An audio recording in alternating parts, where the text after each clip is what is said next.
TWR का प्रस्तुति जिंदगी की राह बाइबल की पुस्तक का क्रम से अध्ययन हवे, जौना में आपके उ सब मिली जीवन की परमेश्वर द्वारा बचावे और मसीह नियर जिए खातिर जरूरी है। बाइबल ए बात के बुनियादी रूपरेखा के भी साथ रखेला कि एगो विश्वासी के दूसरे के साथ कैसे जिए के बा। जे यीशु के पाछा चलेला, कृपा करके देखी सुनी ताकि परमेश्वर आपकी जिंदगी का रास्ता बतावस। वचन अध्ययन से पहले सुनी एगो सुंदर आत्मिक गीत। दया करी प्रभु रउआ, दया करे ना हो, दया करे ना, भक्त करेलन को हरिया, दया करे ना, भक्त करेलन को हरिया, दया करे ना। दया करी प्रभु रउआ, दया करे ना हो, दया करे ना, दया करी प्रभु रउआ, दया करे ना हो, दया करे ना, भक्त करेलन को हरिया, दया करे ना, भक्त करेलन को हरिया, दया करे ना।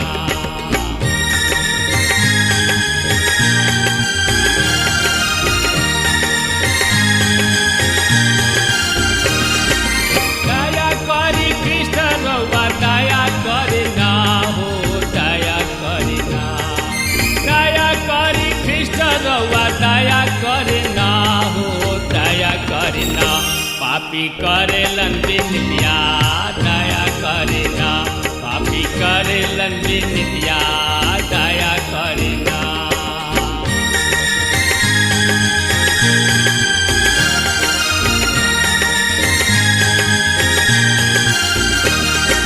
हाथ जोड़ी करी प्रभु शरण में सिसवा, दया करे ना, हाथ जोड़ी करी प्रभु चरण में सिसवा, दया करे ना, सेवक मांगेलन बरतनवा, दया करे ना, सेवक मांगेलन बरतनवा, दया करे ना।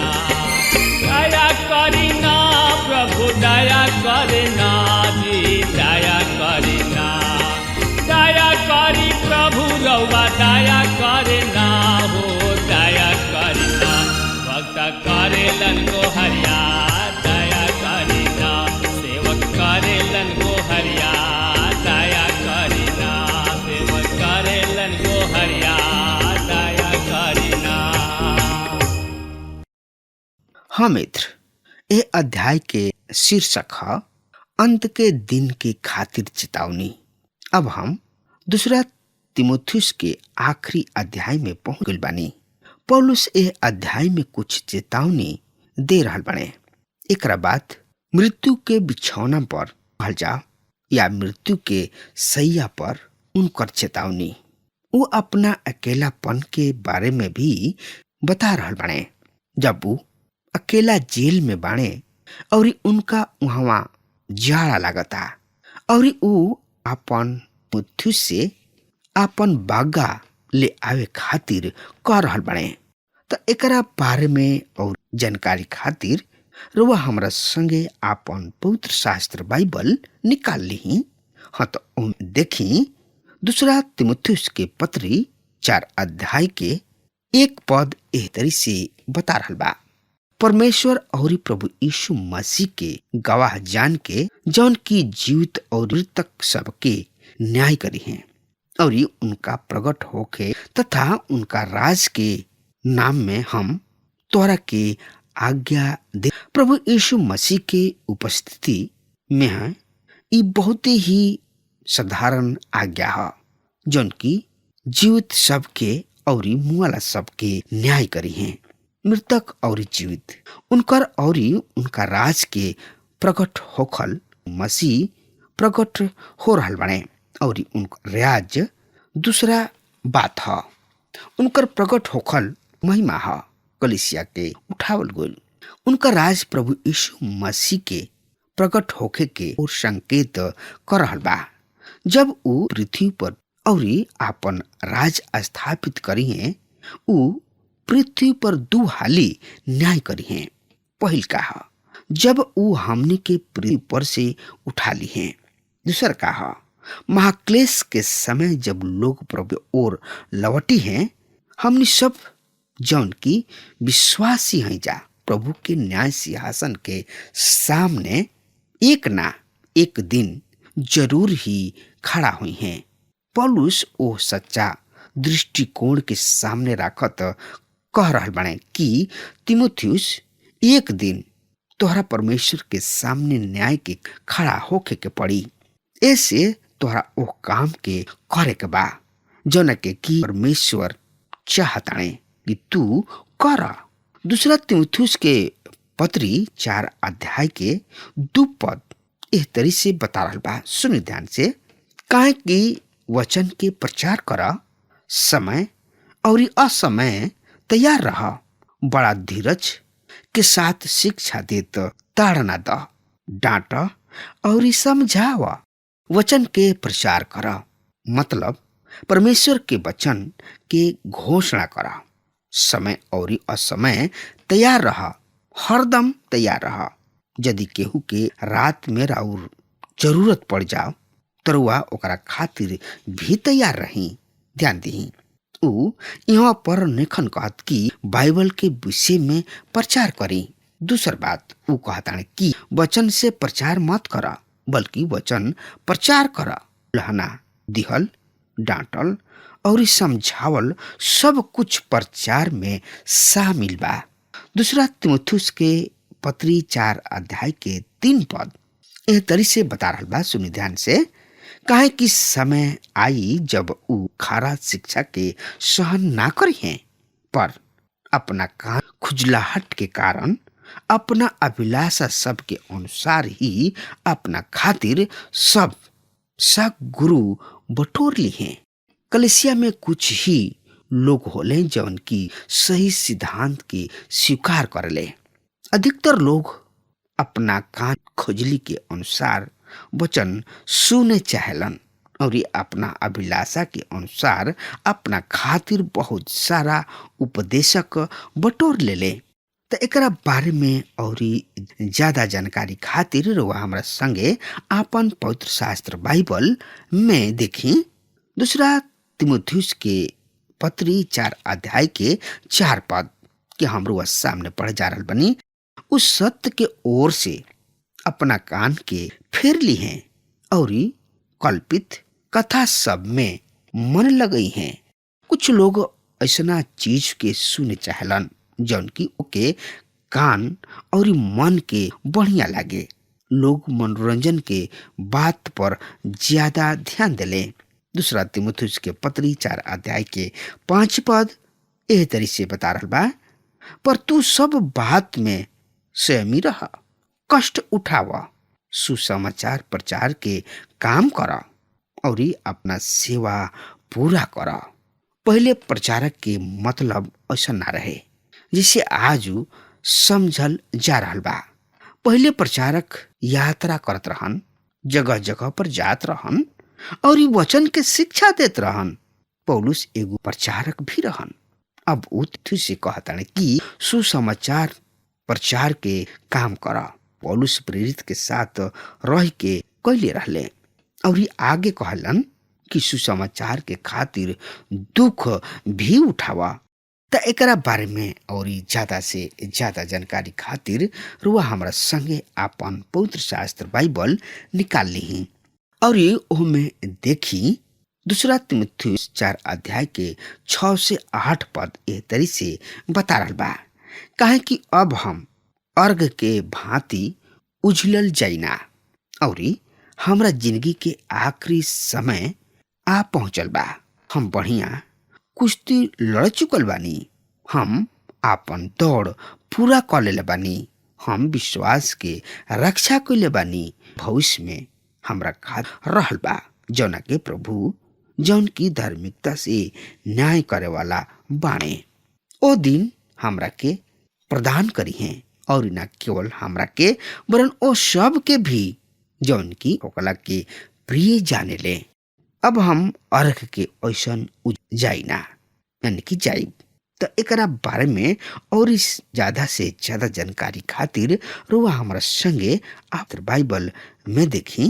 फिलिपियो के पत्री 2 अध्याय के 17 पद ए तरी से बता रहा बा। सुनि ध्यान से, हम ए पद के रुआ सामने पढ़े जा रहा बानी। यद्यपि हम तोरा विश्वास के बलिदान और उपासना पर अर्घ के ऐसन उजलल जाई ना, फिर भी हम आनंदित बानी और तोरा सब के साथ आनंद भी मनाई ना। यदि हमरा तोरा विश्वास के बलिदान और सेवा के साथ अपन खून भी बहावे के पड़े, तब हम आनंदित रहब। प्रभु के खातिर सेवा में उपयोग होखल उनका खातिर गर्व के बात बा। पौलुस अपना जे सारांश अलग रीति से करताणे। हम बढ़िया लड़ चुकल बानी, उ एगो बढ़िया योद्धा रह चुकल बाने। वहां पर उनका युद्ध करे के विजय पावे के रहे। उ अपना जिंदगी के अंत में रह रहल बाने और कहताणे, हम अपना उद्धारकर्ता के सिपाही रह चुकल बानी। हमनी सब विश्वासी के ऐसने ही होके के चाही। एगो लड़ाई है जोना से लड़े के बा। हर एगो विश्वासी के परमेश्वर के वचन के साथ खड़ा होके के बा और वचन के सेवकाई के सच्चाई के प्रकट करे के बा। हम अपन दौड़ पूरा कर ले बानी। जिंदगी एगो युद्ध ही ना है, बल्कि एगो दौड़ भी है। पौलुस एगो अनुशासक धावक रहन, जौन की इनाम पावे की कोशिश भी कैले रहन। दौड़ के समय अपना शरीर के अधीनता में राखत रहन। मसीही जिंदगी के एह तरी से जिए चाहत रहन कि लजाए के उन ना पड़ो। तो एकरा बारे में और ज्यादा से ज्यादा जानकारी खातिर रुआ हमरा संगे आपन पवित्र शास्त्र बाइबल में ही देखी और उनमें निकाल ली।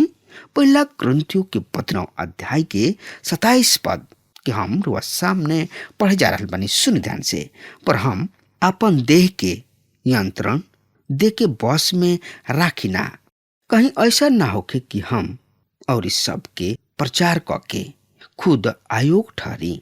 आई यही लगले हमने के पढ़ लिया जाओ इब्रानी के पत्री 12 अध्याय के 1 और 2 पद। ए तरी से एकरा बारे में बता रहा बा।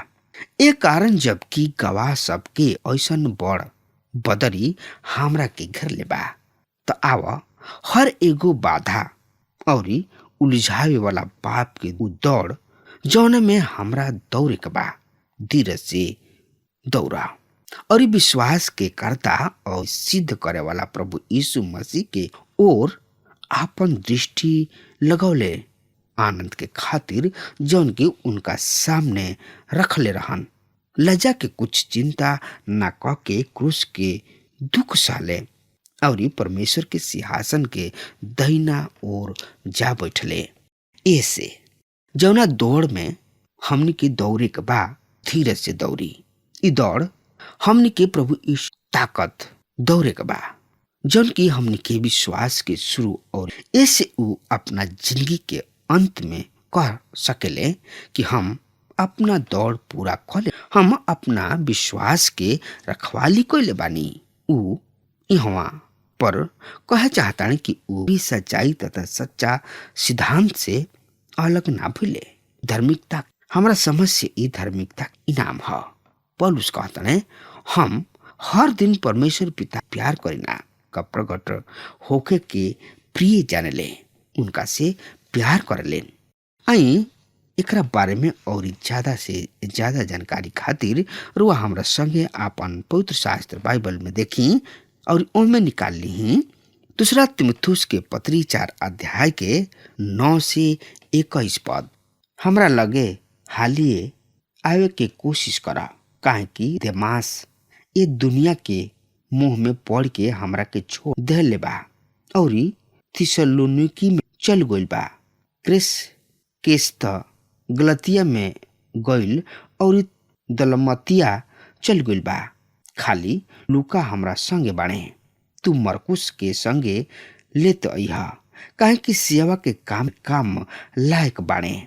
तिखी कुश के हम इफिसुस भेज, जब उ अइहे त हमार चोंगा और किताबन सबके खास क के चमड़ा पर लिखल चिट्ठी सबके लेत अइहा, जेके हम त्रोआस में कर फूस के यहाँ छोड़ आइल बानी।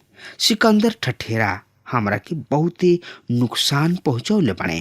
प्रभु ओकरा काम के जैसन ओके बदला दी है, तुहू ओकरा से होशियार रही है, काहे कि ऊ हमरा सीख के बहुते कड़ाई से विरोध कैले बाने। पहला हाली हमरा ओर से बोलला में केहू हमार साथ ना दिहल, बाकी सब केहू हमरा के छोड़ देले रहले। परमेश्वर ना करस कि ऊ एकर हिसाब देवे के पड़े, बाकी प्रभु हमार मदद कैले और हमरा के सामर्थ्य दिहले। ऐसे हमरा द्वारा पूरा पूरा प्रचार होको और सब आन जाति सुन लेस, और हम तो सिंह के मुंह से छोड़ावल गइल बानी। और प्रभु हमरा के हर एक बाउर काम से छुड़ई हैं और इस सड़क के राज में उद्धार क के पहुंचाई हैं। उनकरे महिमा जुग जुग ले होखत रही। आमीन। प्रिस्का और अक्विला के और उनेसी फरूस के घराना के नमस्कार कह। इरास्तुस कुरिन्थुस में रह गइल बाड़े और हम त्रुफिमुस के मिलेतुस में बीमार छोड़ आइल बानी। जाड़ा से पहले आवे के पूरा कोशिश करी है। बुलूस और पूरे देश लिनुस क्लोदिया और सगरी भाई लोग तो के नमस्कार कहतड़े। प्रभु तोहरा आत्मा के संगे रहस, तोहरा ऊपर परमेश्वर के अनुग्रह होत रहे। और वह अबही देख इस संदेश में पौलुस के कैसन विचार रहे प्रभु यीशु मसीह के प्रति। उत्तन मन और धन से प्रभु यीशु मसीह के सेवा कैले। उत्तन मन धन से प्रभु यीशु मसीह के ओर फिर गइले और प्रभु मसीह उन एगो सेवकाई बतौले और सेवकाई में पौलुस आपन सब शक्ति, यहाँ तक कि बूढ़ बाणे, जेल में बाणे, फिर भी वहां से प्रभु यीशु मसीह के सेवा कर रहल बाणे। और तिमुथुस के भी बता रहल बाणे कि भाई बेटा तू प्रभु यीशु मसीह के सेवा में लाग जा और यीशु मसीह के सामर्थ्य में बढ़त रहा। पौलुस बिछौना के सेज पर बाणे, फिर भी प्रभु यीशु मसीह खातिर कराह रहल बाणे। ई कतना बड़ बात, ई प्रभु यीशु मसीह के प्रेम रहे जौन की पौलुस के मिलल रहे। और पौलुस ओह प्रेम के ठुकले ना, पौलुस ओह प्रेम के तिरस्कार ना कइले, अपना संगे प्रभु यीशु मसीह के सेवा कइले। अगर रुआ हमार बात सुन रहल बानी, सेवा करी तन मन धन से। देखनी हरुआ पौलुस के का काना दुख उठावे के पड़ल, मुसीबत के सामना करे के पड़ल, फिर भी पौलुस प्रभु में बनल बने। और हमार कहनाम भी बा कि रउआ सब प्रभु यीशु मसीह में बनल रही और जहां भी मौका मिले मसीह के प्रचार करत रही। अब हमार समय खत्म हो रहा बा, तब तक खातिर हमरा के आज्ञा दी। परमेश्वर के बहुते बहुते आशीष देस। आमीन। हमके विश्वास बा कि ई कार्यक्रम आप सब खातिर फायदेमंद सिद्ध भइल हुई। हम चाहतनी कि आप सब आपन आपन आशीष हमरों से बांटी। अगर आप सबके लगे बाइबल से चाहे आपकी निजी जिंदगी से क्यों सवाल होके, चाहे क्यों समस्या खातिर प्रार्थना करावे चाहतनी, तो हमारी फोन नंबर पर जरूर संपर्क करें। परमेश्वर आप सबके बहुत आशीष प्रदान करें और आज का दिन आप खातिर सुखद बनावे।